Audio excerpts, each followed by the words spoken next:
Hello, this is teddygaming and welcome back to another review on the Teenage Mutant Ninja Turtles TMNT Saturday Morning Adventures issue number 2.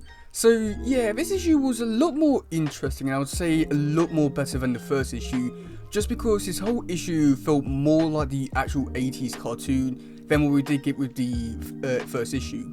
Now, my problems with the first issue was that something didn't really feel right about the issue, and I would say that those problems still carry over into this issue, where I'm not exactly too sure what exactly it is, and I can't put my finger on it just yet in terms of what it is.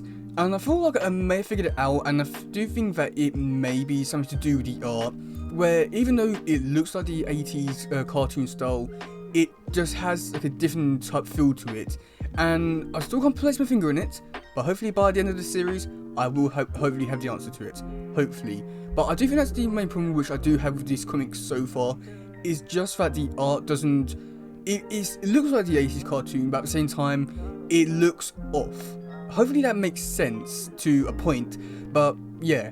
Okay, so actually getting into this issue, it was a lot more interesting, as this one dealt with a rock soldier coming to Earth, and he was helping Shredder out, and that's when he was basically given this array that more or less just turned him good. So, in the beginning bit, we do have Shredder talking to Krang, asking to send a rock soldier over to help them out to retrieve this device that was going to stop armies, and basically help Shredder in conquering Earth, like the typical Saturday morning cartoon you've seen in the 80's. So I do think that's like a really good callback and make it a lot more like the 80's show, where it was just an 80's episode type story, which was amazing. So then we do cut over to the Turtles and they're on the blimp, and there's not too much to it, other than when they do detach from the actual blimp itself and they flying down. It reminds me a lot of the scene from Turtles Forever when two Mikeys and Raphael was flying down shooting all the mutants. It reminded me a lot of that scene, not too sure why, but yeah. Okay, so yeah, then going into the next scene, we've got the Turtles facing off against Shredder, Big Rocksteady, and the Rock Soldier. The Turtles are winning, and Vern is scared. Of course, he is an amazing character. We need to see more of him. Yeah, that's all I've got to really say about that. Then afterwards, Mikey does get the device, and it does go off, and of course, Mike and the Rock Soldier to basically stop fighting and see each other's sides, but it doesn't really do anything for Mikey, as I guess he's good. I mean, he doesn't really turn evil. However, the Rock Soldier, he turns good and starts liking music now.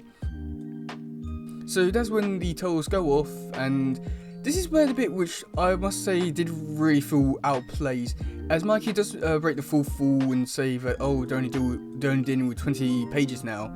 I do think that joke would have worked a lot better for Raphael, but at the same time, I don't think it works too well, but at the same time, it does work well because it is this version of Turtles, but at the same time, I don't think it worked too well with Mikey saying it. Now the next scene we do have is Shredder talking to Krang, saying, oh, the Rock Soldier is evil, you need to replace him and stuff like that. But Krang says no because, well, the Rock Soldiers are basically indestructible, and he wants Shredder to go retrieve him because he can go and do stuff with the Rock Soldier. I'm not too sure what exactly it is, but yeah. So then for the final and next scene, we do have the Turtles at a rock concert in a park. And that's when the Rock Soldier is there because he has the mind of Mikey, he has the taste for rock music now. Yeah, I guess that sort of makes sense in a way. But this is when Shredder, Big Rocksteady show up and they have a big fight in the park. And for some reason they didn't call security, I'm not too sure why, but I guess yeah. And then the Rock Soldier just more or less just walks out, as he doesn't want to be evil and he can feel the effects wearing off. So he decides to teleport himself away from Earth and go onto another planet. And when he's on this other planet, he decides that he has the option to go back to Krang with the teleporter, but he decides to destroy it and then live out the rest of his life on his lonely planet, alone, with no food or water, and he's probably gonna die. So that took a really dark turn. But yeah. Yeah, overall, I'd say that this whole issue was a really good one, as it did feel a lot more like the 80s show with a more episodic story, which just worked really nicely. And I would say that if they were to do this for more issues, then I'll be all for this, as it does really feel more like the 80s show, which I know and love, and it just works really well. But I do think that the biggest problem with this issue that I'm still have a problem with like the first one, is again still the art. It's not necessarily bad artwork, but at the same time you can tell that there's something off that just sort of distracts you quite a bit from enjoying it as much as you would want it to.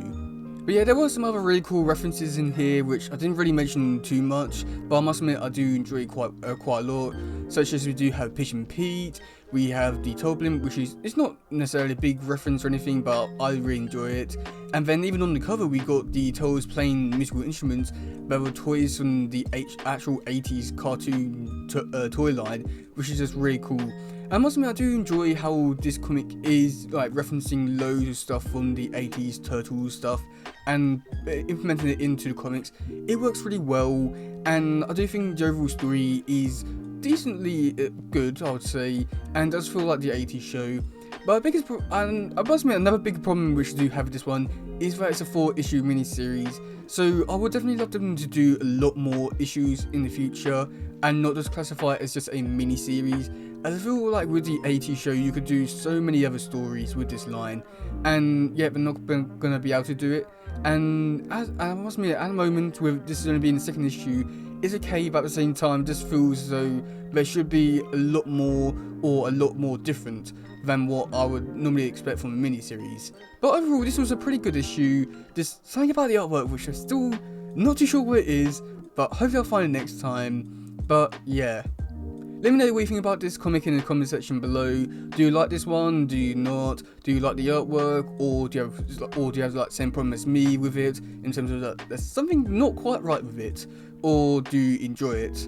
And then let me know what you think about this story overall in the comment section below, as I'm rather interested to hear what we have to say about this, as there's not really too many people really talking about the Saturday morning adventures, so I'm rather interested to hear what you have to say about it and hopefully spark a conversation. But yeah, that's gonna be it for today, guys. If you do like this one, please share, like, subscribe, and all that stuff. Goodbye, yo. Bye.